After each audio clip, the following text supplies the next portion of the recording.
examining the use of jokes in such settings.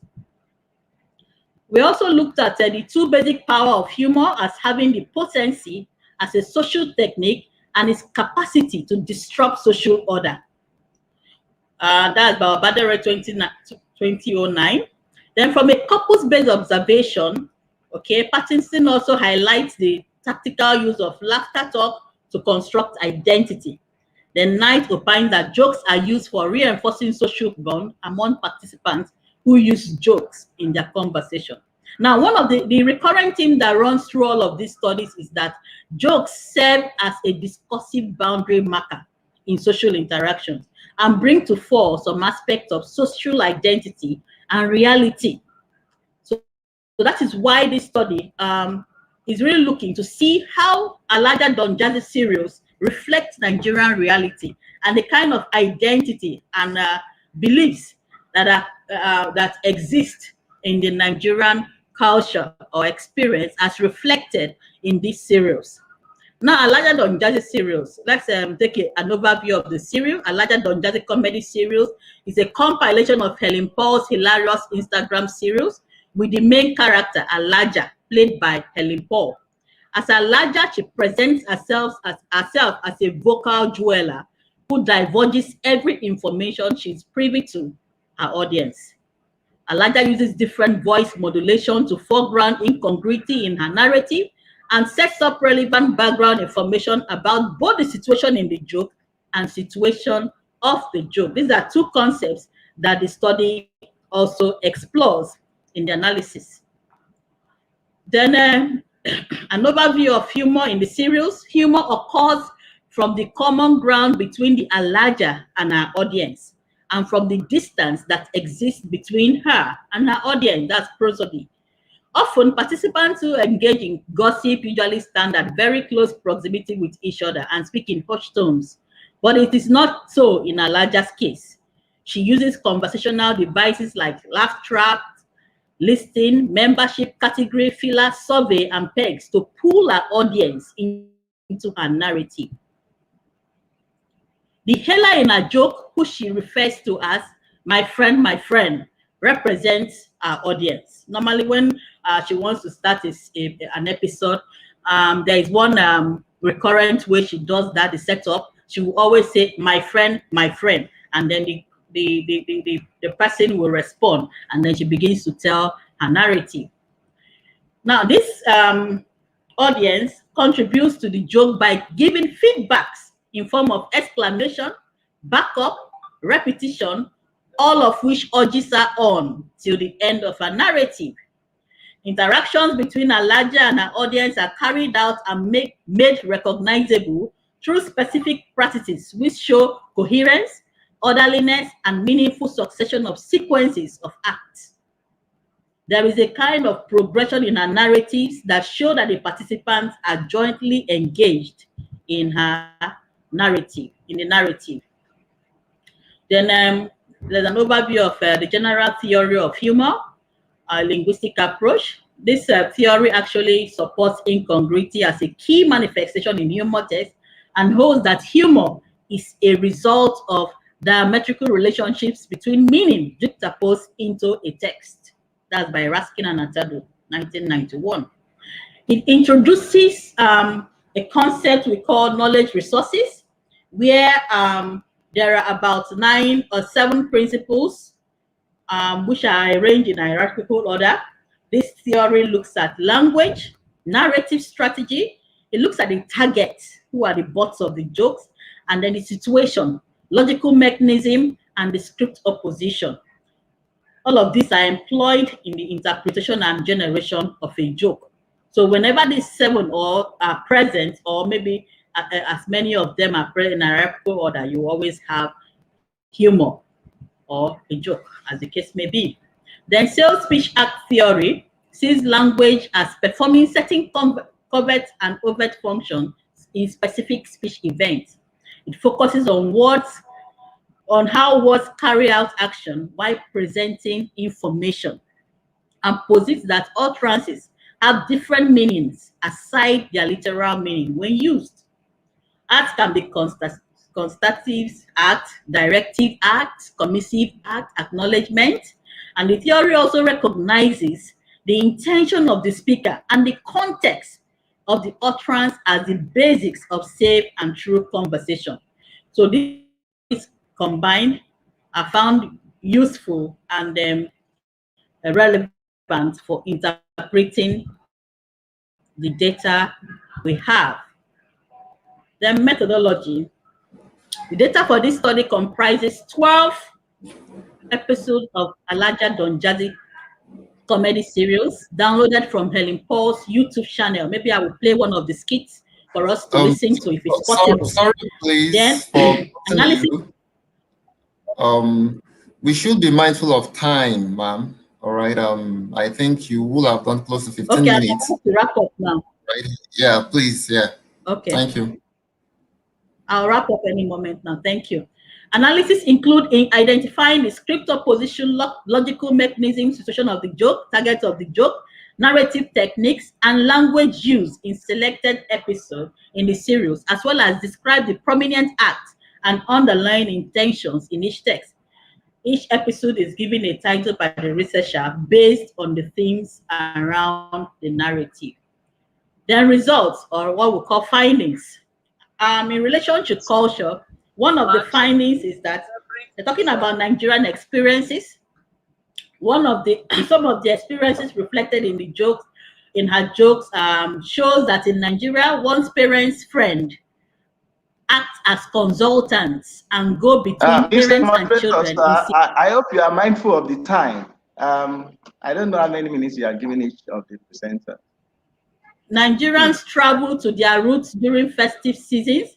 Parents depend on their grown-up children for their livelihood and can disown a child if she or she does not live up to that expectation. Victims of teenage pregnancy often keep their experiences secret for fear of rejection. Women often go out of their way to borrow money for their male partners just to sustain their relationship. Many Nigerian homes have maids and domestic staff, and the poor always have more children than they can cater for. The prominent speech acts in Alaja Donjazzy series are constitutive acts within which she describes the situation in the jokes and informs. The directive acts where she advises, prohibits, encourages, and suggests. The intentions in the jokes are usually found in the punchline and as she wraps up the joke. Also, there is usually no clear cut between the setup and punchline in majority of the serials.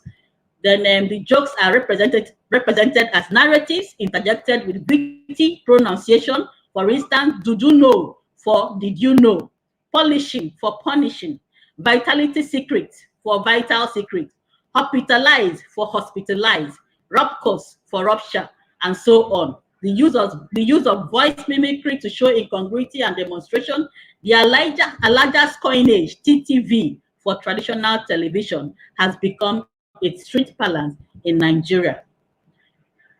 In conclusion, this is still a study in progress and still being modified. However, the jokes show clear instances of indigenous humor, culture, and beliefs.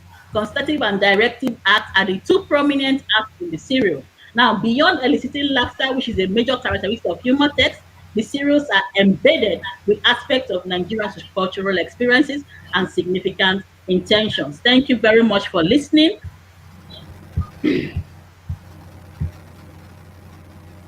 Thank you for listening. Dr. Lily, thank you for your presentation. I see that Professor Olontoboji is back with us. This is being beamed on YouTube and Facebook. Oh, okay. All right. So this is my face now. Thank you.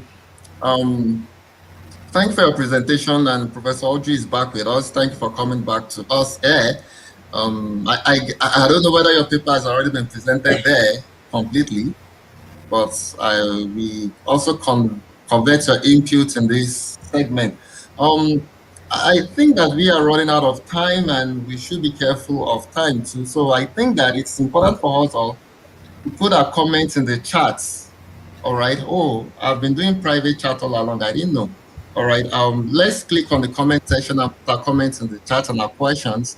Then the presenter can see it there and then react to them later. before we move on to the next question, do we have anybody with a question for the presenter? Any question?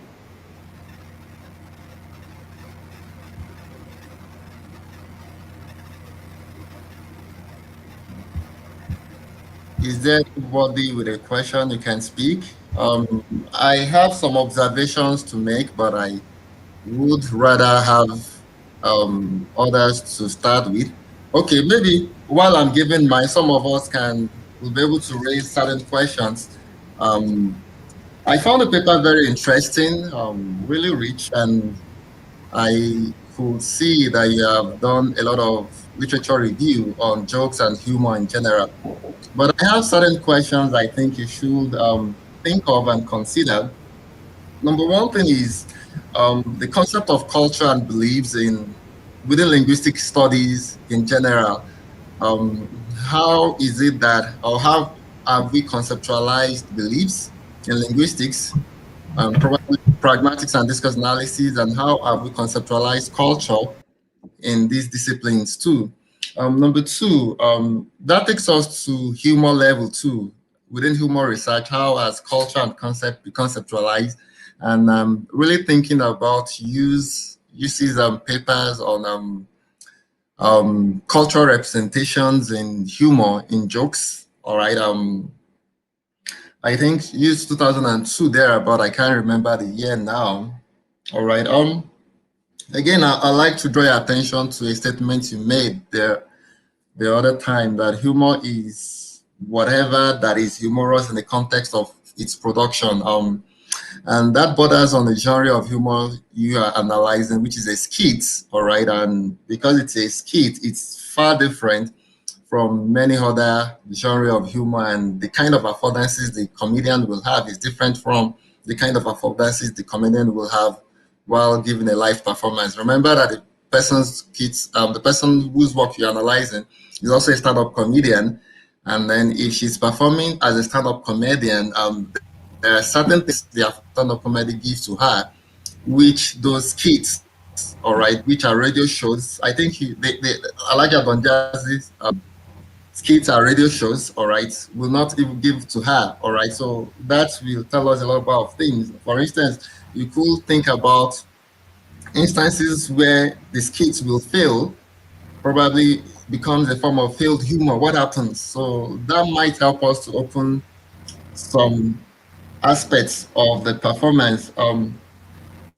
that takes me further again to certain things. Since you are analyzing skits, which a particular skit which is not a stand-up performance, but which here features a stand-up comedy, as you have shown in the presentation. The way that she will engage the audience will be far different from the way she will engage the audience in stand-up comedy. So I'm suggesting that you think in line of participation framework, all right, and that is Goffman, all right, which has also been applied in stand-up comedy. I do not see the same thing happening with stand-up comedy performance, because stand-up comedy performance is a live performance, all right, and she is having a radio performance with imagined audience, so to say. And I do not also think that it's a call-in radio show. So that might really make some distinctions in how she realizes or contextualizes humor in the skits.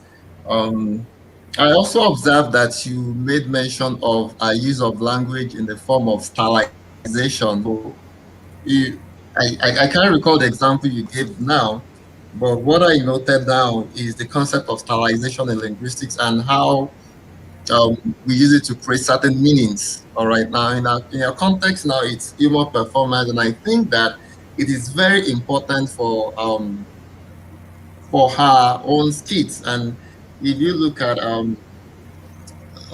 some works on stylization and identity, I think it's Coulthard 2001. I'm not sure. Yeah, Coulthard 2001. There's a work on stylization and radio show. It can help to further expand what you have presented. So that is that. I don't know. Do we have any other comments here? Dr. Lee, are you still there? Oh. It seems that some of us have been disconnected, maybe due to network reasons. Um,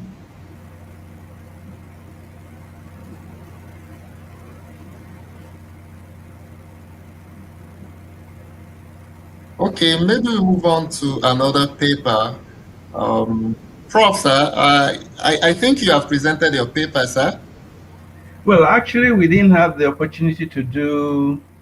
We didn't have a visual. We didn't have a visual. We then, and I noticed here that there is a lot of discussion. There's a lot of discussion and opportunity here. So I don't know if there's an opportunity. You know, I can actually try to. Okay, let me see. Who else do we have here?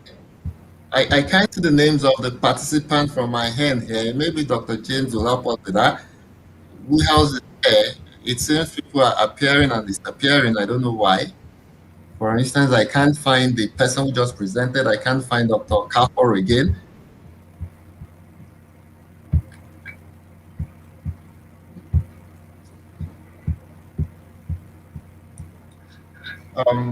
Is Dr. Kafor, Henrietta Kafor still there?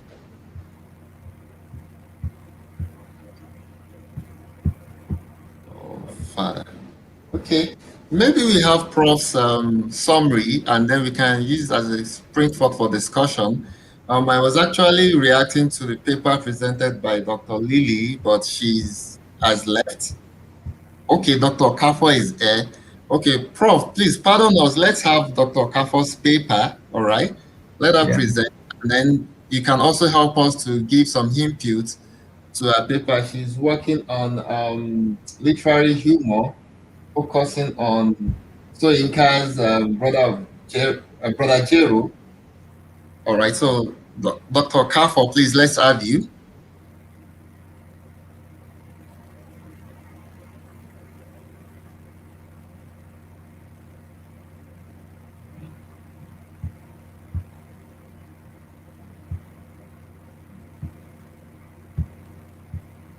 Dr. Kafo, the floor is yours. You can speak to us. Remember, your mic could be muted, so you need to unmute.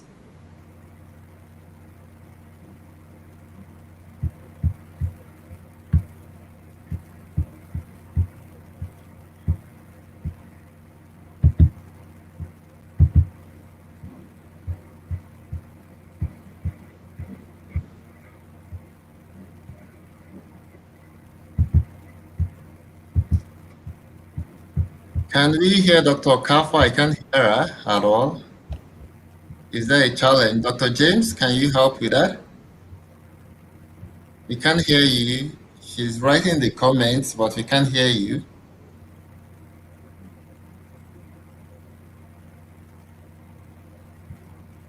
Okay, perhaps she's having challenge with thinking up.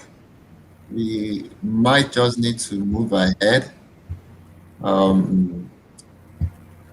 Who else is there? Can you signify if you are still in the room through the chat?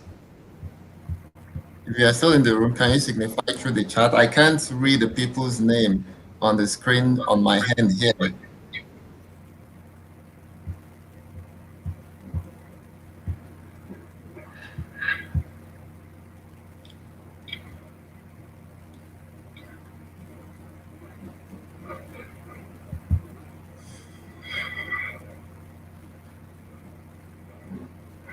Please, can you write your name? Can you indicate that you are here in the chat? We can't hear you at all, Dr. Kafo. Dr. James, can you help us with that? I can't hear her. She seems to be speaking. Can you change your headphone or look at your connection?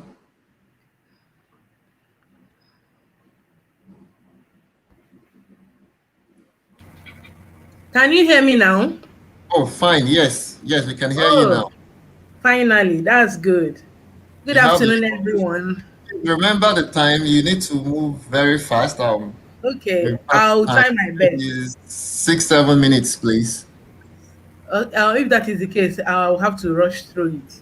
My name is Sereto Kafo, and my paper is entitled Beyond Entertainment, Humour in Wole Soyinka's Trials of Brother Jeru and Fidelis Okoro's Professor Zemzi's Last Rehearsal.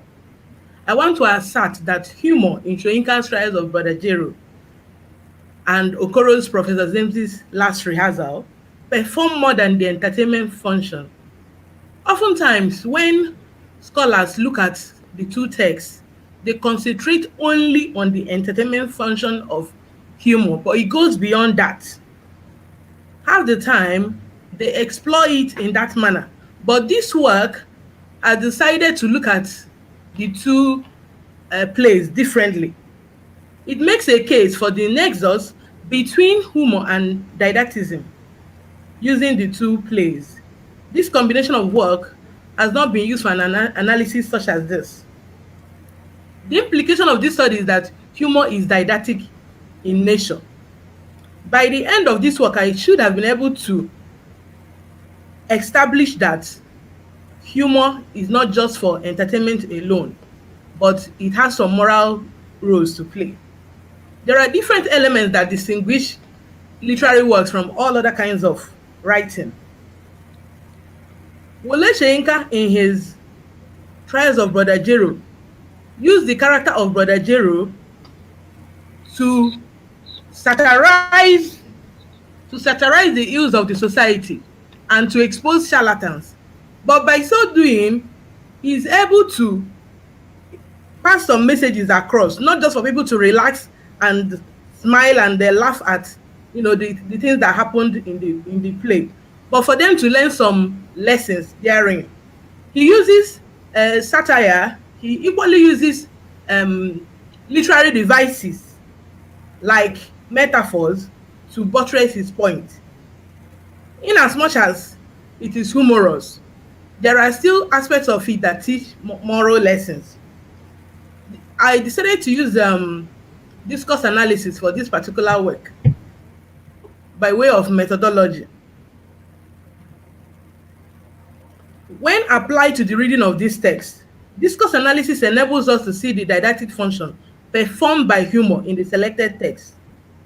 I examine specific patterns of language use in the selected text.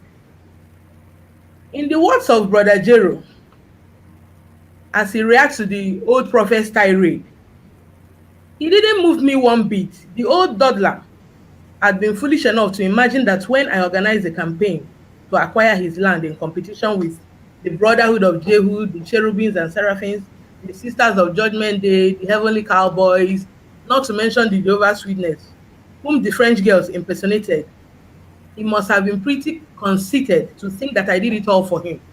Soyinka uses language in this work to reveal the conflict that boils in Jeru's vocation, where the struggle for territorial dominance thrives.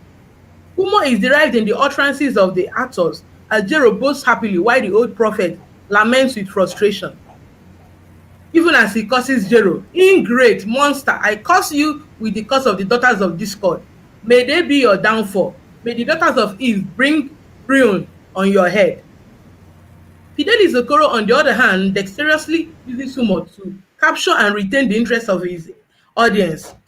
We could understand that in these two works, in as much as humour is used to entertain, it is equally used to teach moral lessons, because the children, the actors and actresses in Professor Zemzi's Last Rehearsal, as they were rehearsing, Professor Zemzi keeps interrupting the rehearsal in between lines, as the lines are being read out, the lines of the play. He keeps interrupting it by trying to insult others whom he believes are not as intelligent as he is. But towards the end of the drama text, we discover that the maxim he always uses is always saying, "I can barely hear you. I can barely hear you. Hello? Hello, I can barely hear you." I think that is an intrusion. I'm not speaking. So Oh, just okay. continue. Okay, I heard about two persons talking.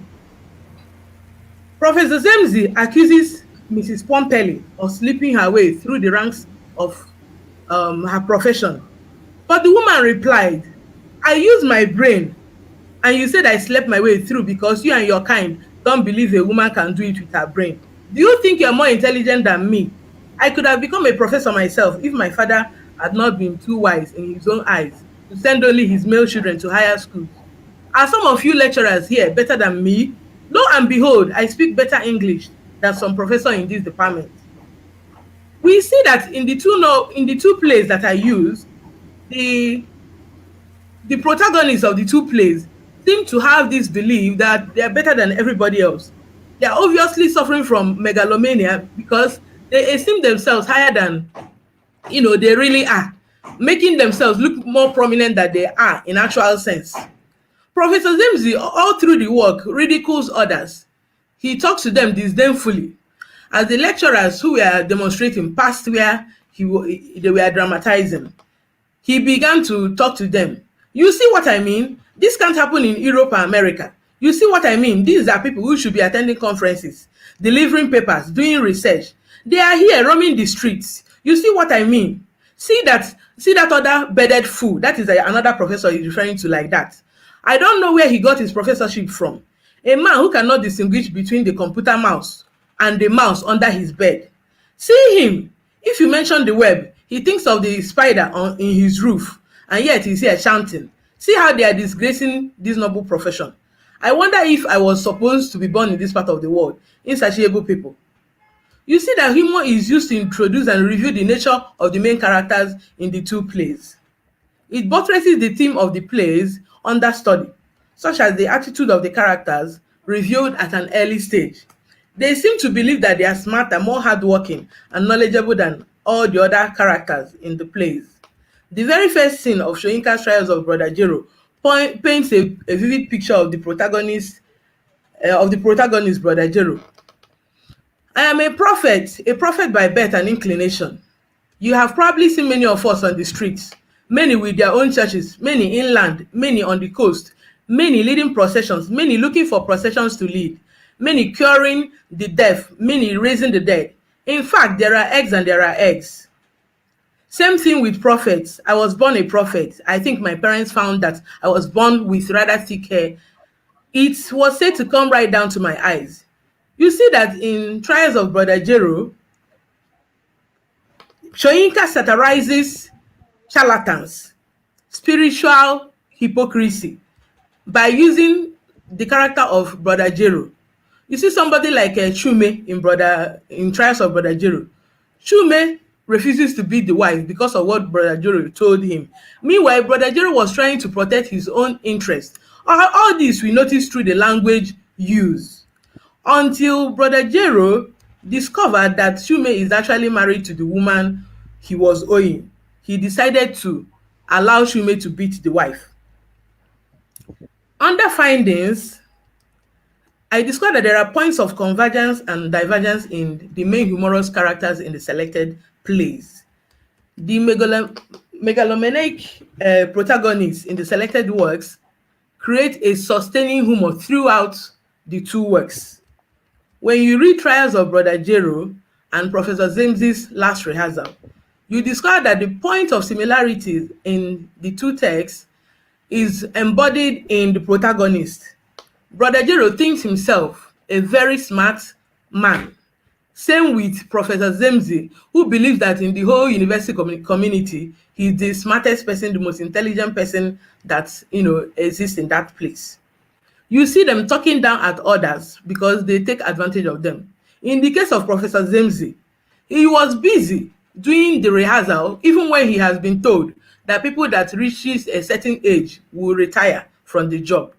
That is what he was doing, and the home front was on fire because he couldn't provide for his family. And this is a man who presents himself as a very righteous person.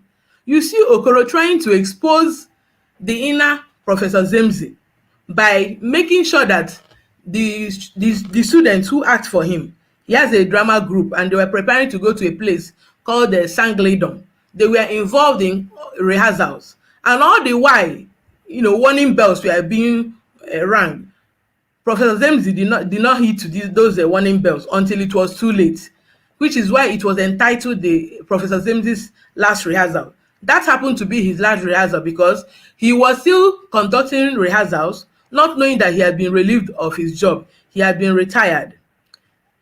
In Wole Soyinka's Trials of Brother Jeru, the old prophet cursed Brother Jeru with the curse of the daughters of Eve and told him that they will be his downfall.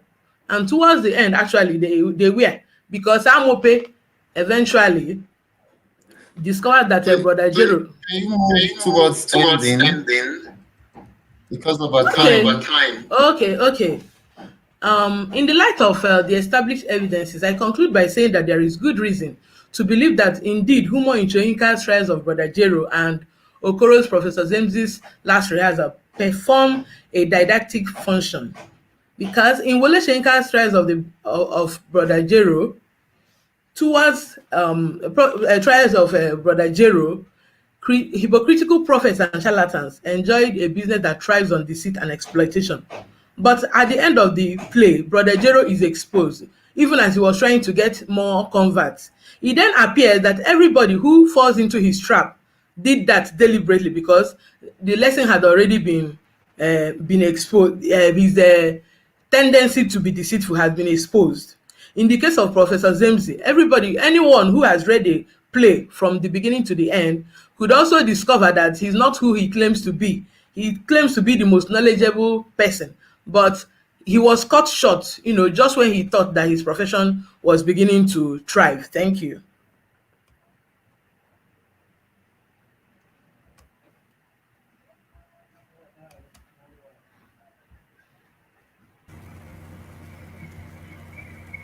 The convener seems to be the convener.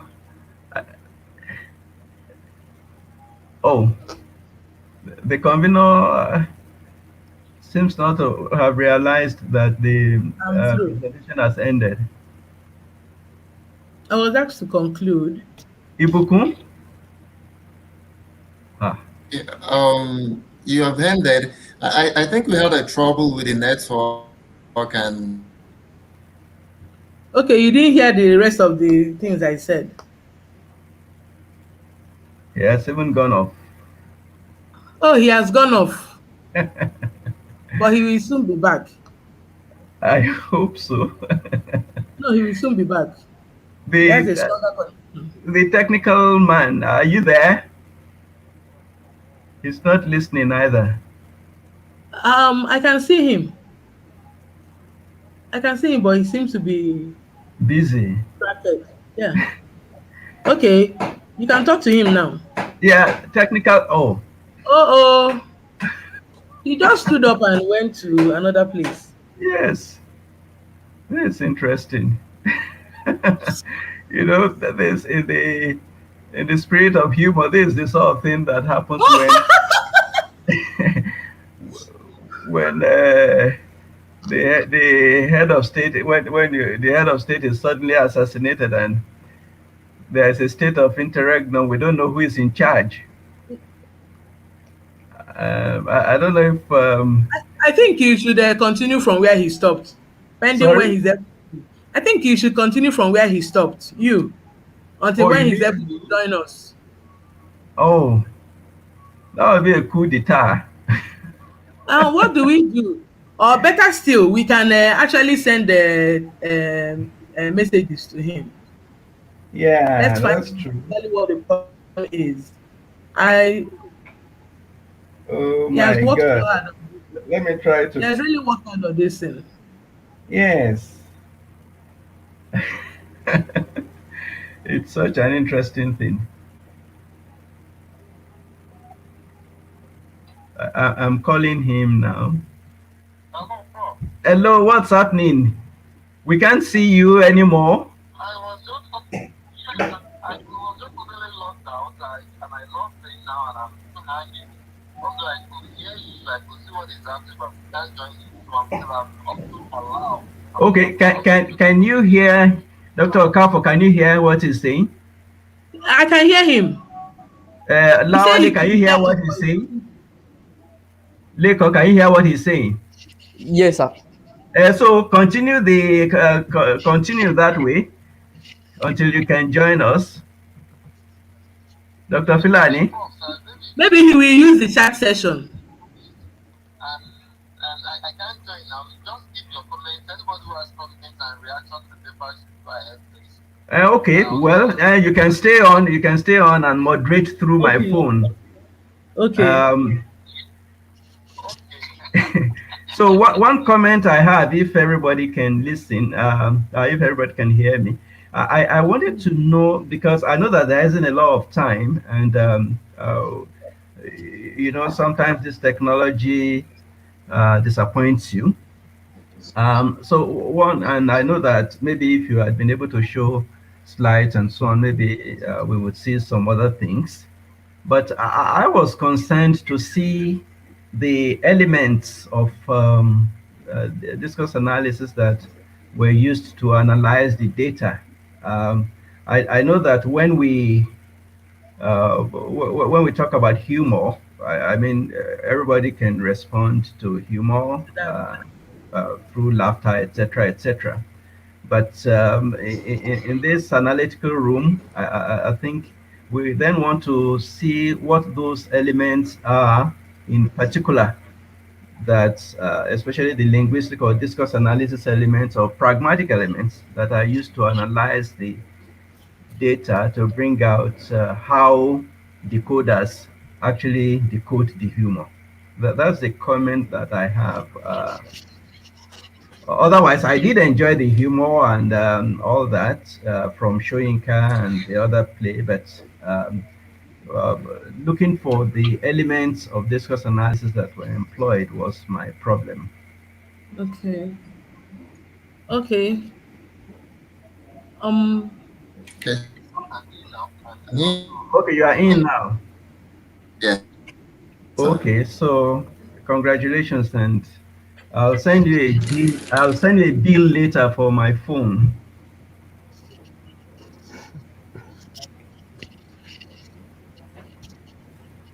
Okay, I'm back in now, and I think our time is up. The time they are allotted to us is up, but I think that we are here to have Mr. Larivaju Samuel's paper, right?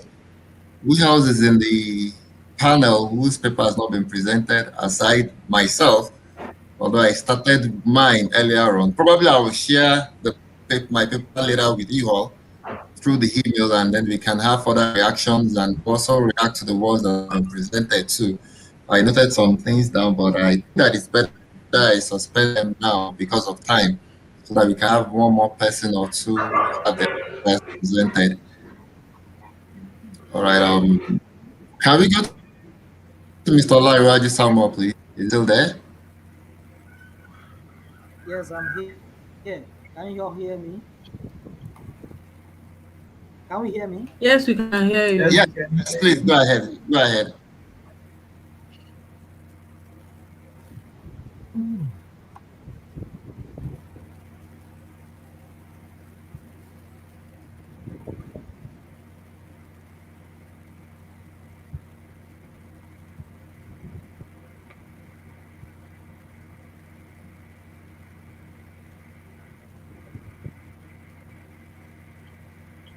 Can we see my screen? Not yet, but please keep speaking because of the technology challenges and the limited time we have. So we do not have, keep speaking while you are trying to share your screen. I think we can pick one or two things from whatever you say.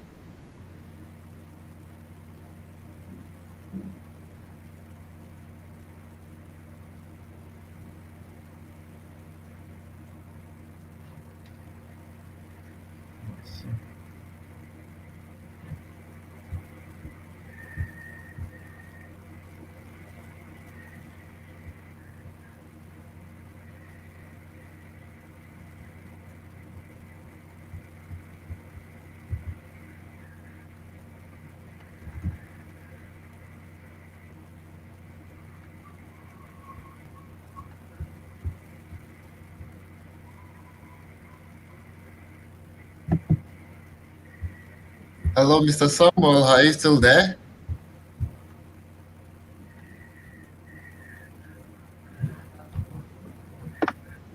Mr. Samuel still there?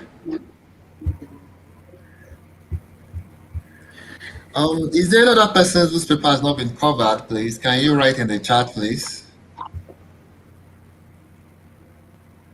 Mr. Samuel has gone off.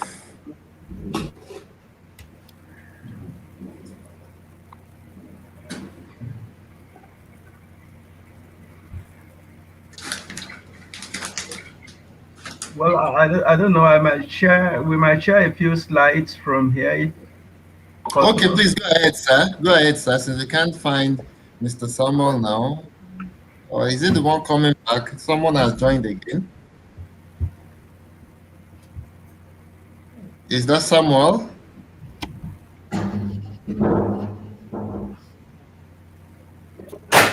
Yes, we Can you see the screen? Can you see my screen?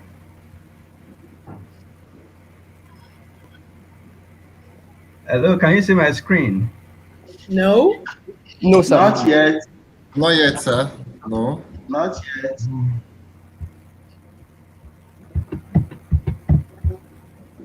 I yet to see your screen. You're waiting. Okay, right. I'll share it. It's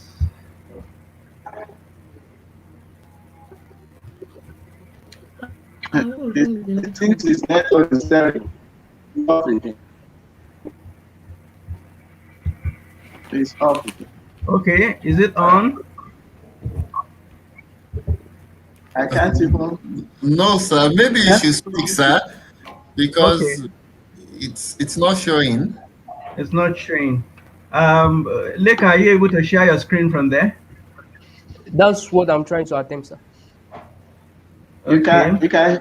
share your screen by yourself, but we're Well, it's not showing. That's the problem.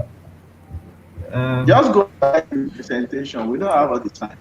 Okay, right. Well, then we are going to. Okay, I know what I'll do. So I think what we are trying to say is how gendered memes are perceived. But if I can just improvise, I look at stereotypes. If you can just see these stereotypes that I have here, and they're there. The way this, oh dear, looks like everything has gone blank again. I can hear you. I think we can all hear you. So keep speaking, sir. Okay, right. So we're looking at these memes, how they propagate stereotypes, in the public media, in virtual space, as we call it, and how this propagation is capable of causing disruptions in the system.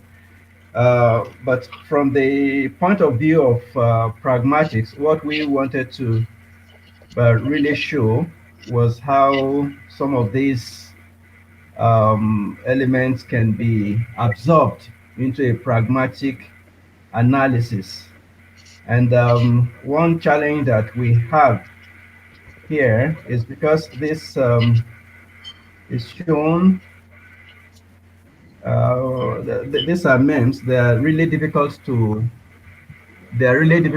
show without without pictorials. But I was talking about elements the other time, and the question for us is, what are the elements of pragmatics that can be employed to actually come up with this analysis? And we came up with what has been described as the common ground approach, especially the socio-cognitive perspective with this common ground approach.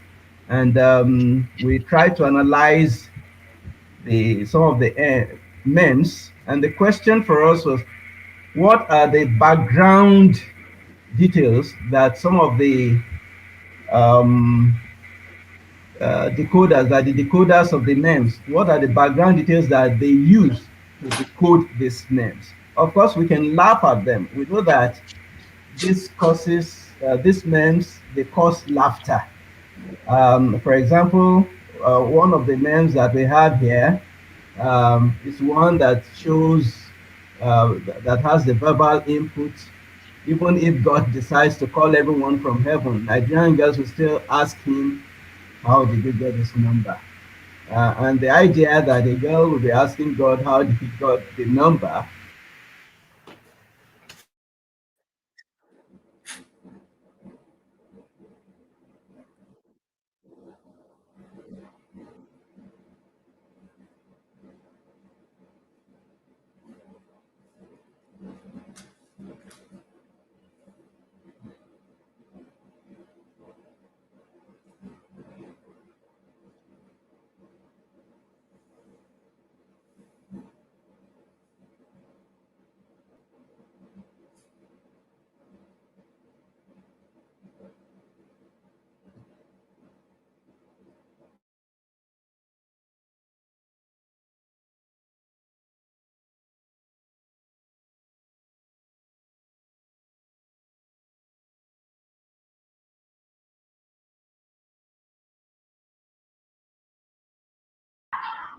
Thank you.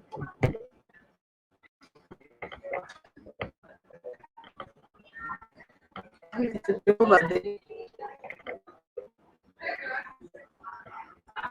joining you in a minute. It seems the connection has been lost again. It's possible, sir. Don't come. Some noise is flickering in. Yes, no problem. Hello, can you hear me? Okay, you're back now, sir. Huh. This is serious. Can hear you. Yes, sir, Okay, we can hear you, sir. Okay, up to which point did you lose me? Up to which For me, point?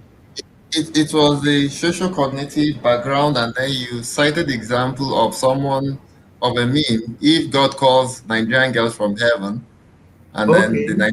they ask, So I was talking about the analysis of that using the common ground approach, and how we identify the components in terms of the proposition, and the fact that the meme, the proposition is input in two parts, provided by the verbal aspect and the pictorial aspect, because it's multimodal.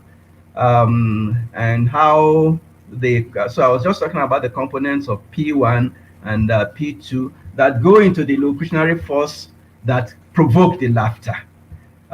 So it was at that point that I was trying to invite Olawale to say a word or two about this meme.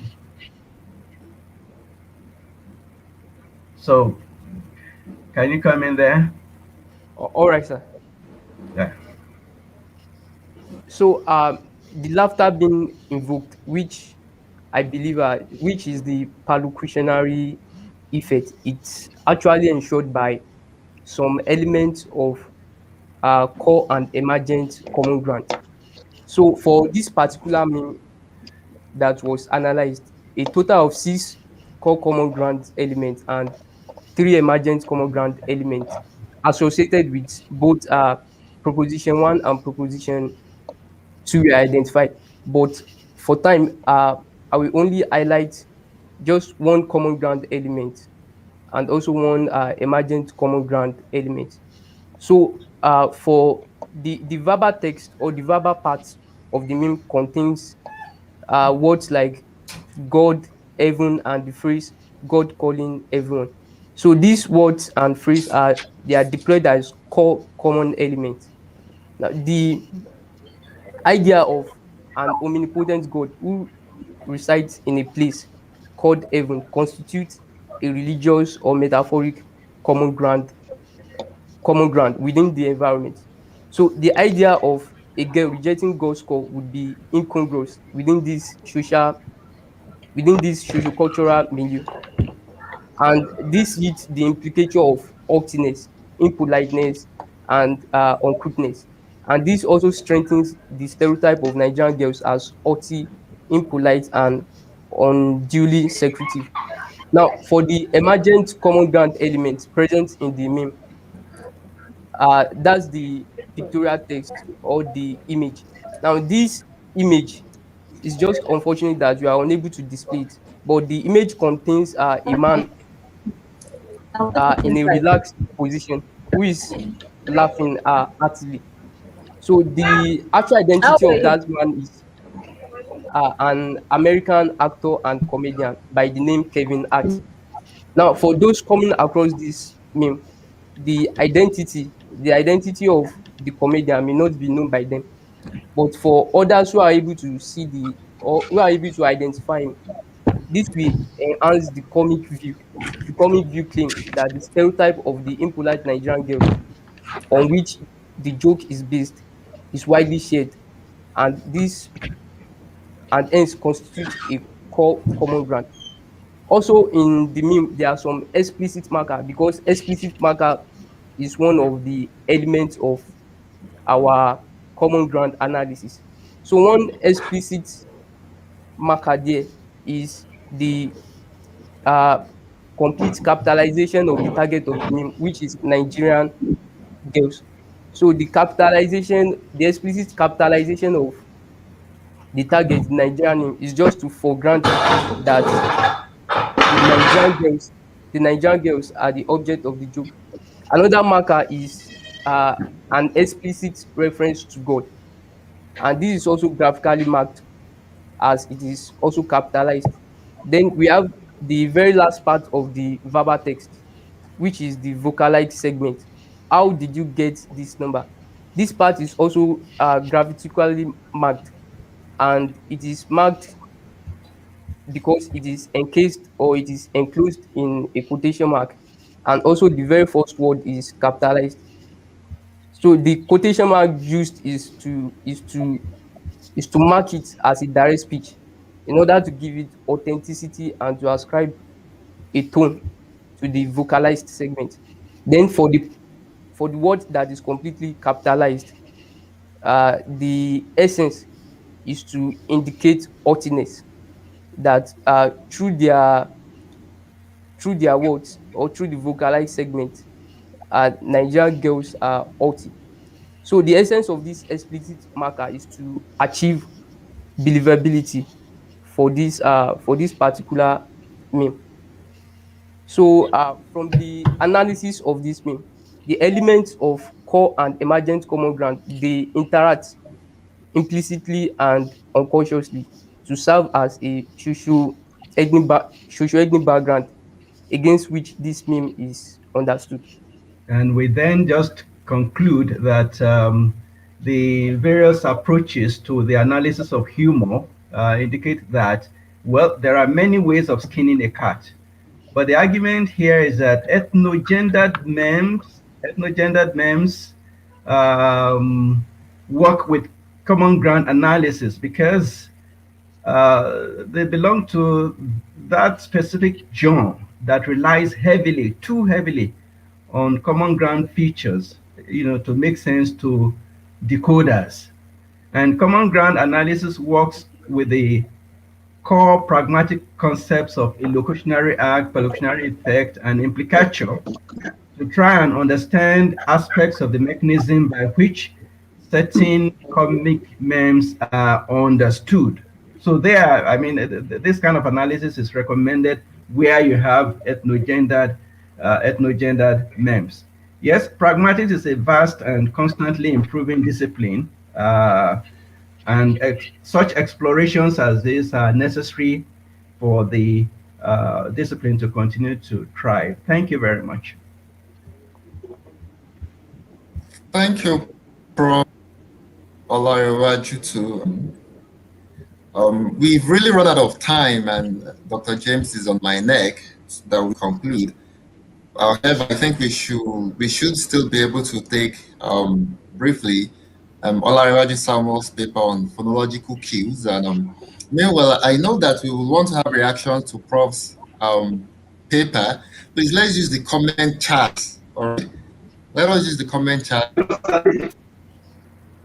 also react through that, and then have it. So, Olaiwa Samuel, can we have you now, please? We hope we do not lose you again, right? Hello. Hello. Can you hear me?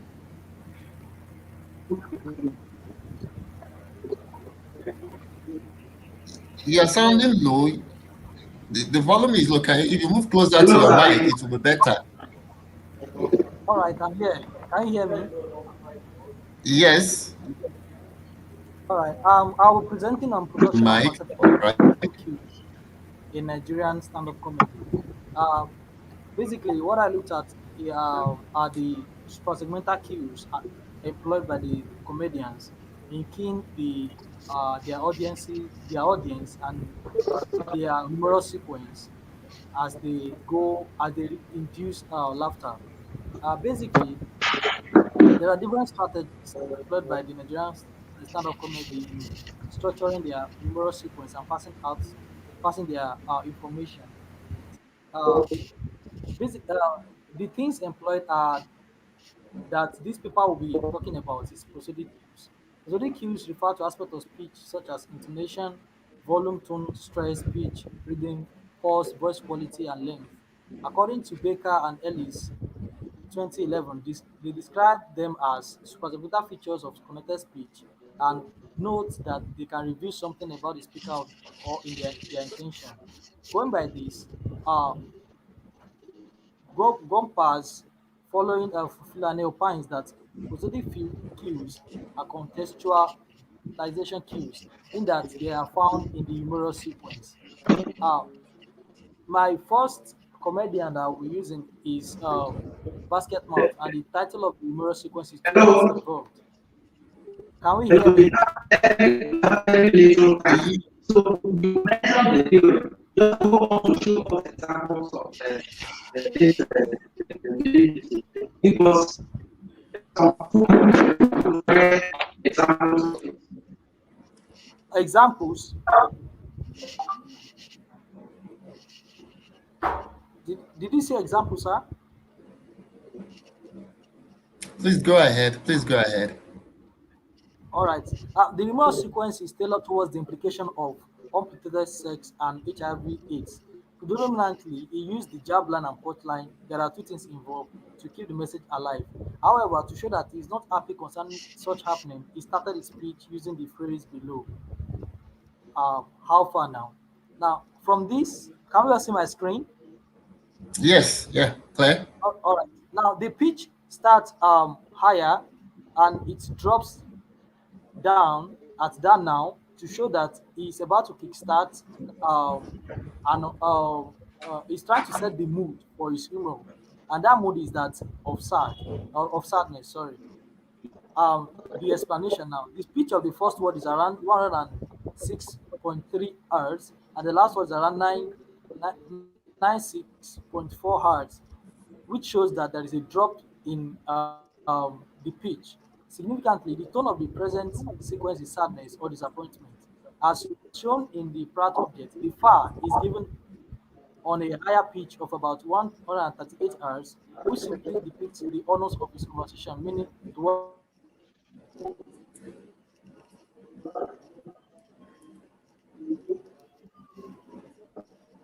just keep going. Pauses and drops his speech. He makes sure the audience maintain their applaud or silence. Throughout the humorous sequence, the voice quality was maintained. Significantly, the above showed that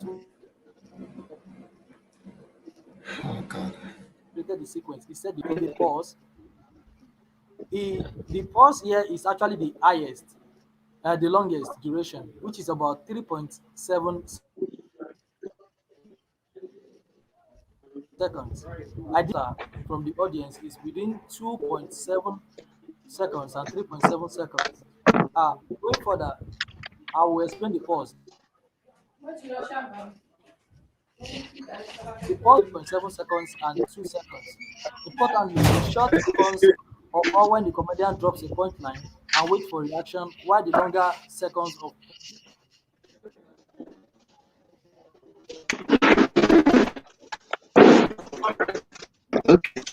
pause was just long laughter when he dropped. Sorry. It's more stressful than Nanko. It's more stressful.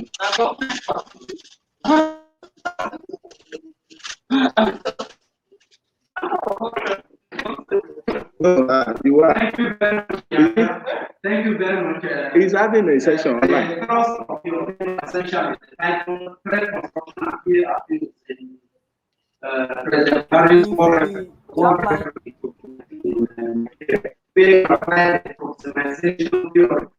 To analyze the patterns of the use of species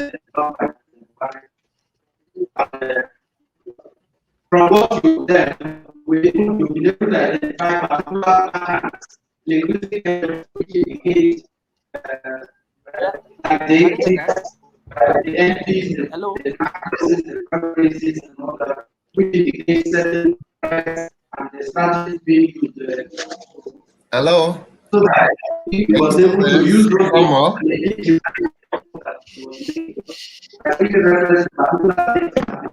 It seems the noise is filtering in and we can't help it. So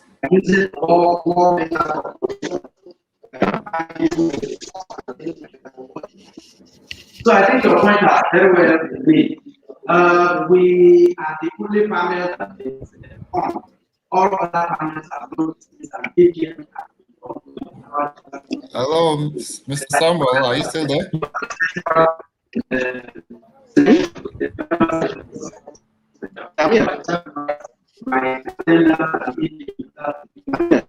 Would there be any one or two questions that would ask concerning any of the presentation? Commissioner, I know appears very attentive and grateful to you for being attentive.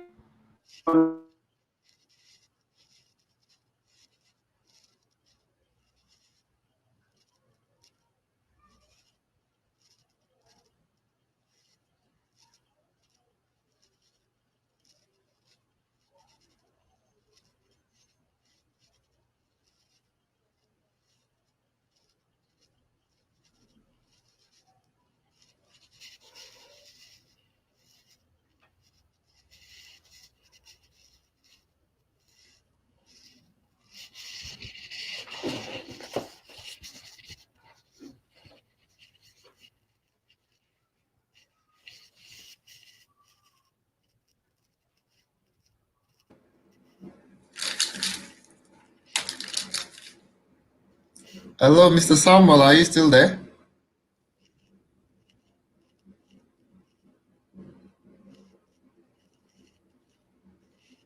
Mr. Samuel, are you still there?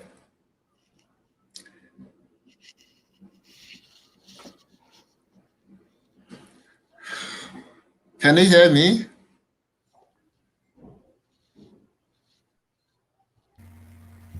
This is the challenge of technology. It's terrible. It seems they can't even get from Nigeria now. Nobody's responding. Well, I can hear you, sir. You can hear. Oh, fine. A noise filter, and it just went off on my head at my hand here, and I couldn't hear anything. It was just the noise that I was, that I could hear, and we can't even. Is Mr. Samuel still there? I doubt it. Hello? It seems we've lost him again. Perhaps, I don't know. It seems we've tried all we can. I don't know, maybe we should end here, because we can't just be hanging here and we can't be waiting and waiting and waiting. And I've tried to reach the high city team of the LOC. Oh, okay. Mr. Samuel has been disconnected again. I think we should just end here, and then we'll continue. Okay. I noted some things on some of the presentations, and I will do an email to all of us since we've been interacting all along.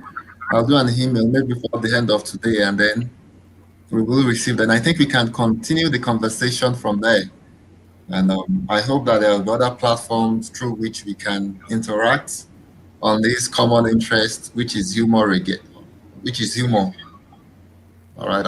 Thank you for participating. Thank you for your patience. It's been very tiring and challenging waiting to have this panel, given the challenges of the technical challenges, and I'm glad we finally did have it. And although it's was also challenging to have everybody's paper presented, so I think we should just call it off here. Do we have any comment from anybody? A question, a comment, or what have you, or suggestion? Actually, my worry, I mean, the worry I have is it has nothing to do with the panel. I'm just wondering how, I mean, this virtual thing, how it's going to pan out in universities. You know, when we say we are delivering virtual lectures and all that and all that. I'm sorry, but it just kept coming into my mind. How do we manage it when we have all these challenges here and there? You know, whereas when we have international panels, we have absolutely no problems whatsoever. You know, just thinking aloud. Yes, Prof, it's a huge problem, but well, we can't help it. It's beyond us. I think that Olariwaju Samuel was disconnected because of the internet connection he was using, and I just saw his message now that he has been disconnected, and the network where he is very bad. He can't connect again. Mm-hmm. So it's just reality of our context, and like the late Pius Adesomi would say, may Nigeria never happen to us. This is Nigeria happening today to us. And the reason that I say it has nothing to do with the panel is that it's not funny. It's not funny. Yeah. Indeed, it's not funny, but to me, maybe we can laugh it off. You know, sometimes if you get to a point where challenges are so overwhelming and we can't just bear it down just to laugh and just laugh about our subjectivity and the problems we face. Thank you for participating. Do you have any other comments, please? It's nice seeing some of the faces. I mean, putting faces to some of the names that I've seen in the email. You know, nice seeing everybody, and bye for now. Bye, sir. Bye, everybody. Thank you. Thank you, Doc. Thank you, Doc Filani. Thank you, Prof. Thank you. Thank you. I'll do an email to everybody now, and I think for the papers commented, I will make comments, and papers presented, I will make comments on them again, and then I'll also send it to mine. I'll be expecting your own input too to mine. All right. Probably Olariwaju Samuel too might send his, but I guess that if we continue, we still have this challenge again, and for me, it's been tiring. I've been waiting all along since morning. You can see that again. In fact, it has worn me out. I've not been able to do anything, so I want to move to other things now. Thank you very much, and I hope that we'll have another opportunity to interact again. All right, thank you so much. Thank you, Doc. Thank you. Enjoy the rest of your day. Sir. Thank you, Ma. Thank you, sir. Nice connecting with you. Thank you to PrAN too, to PrAN for giving us a platform, Pragmatic Association of Nigeria. And thank you, PrAN. For giving us you.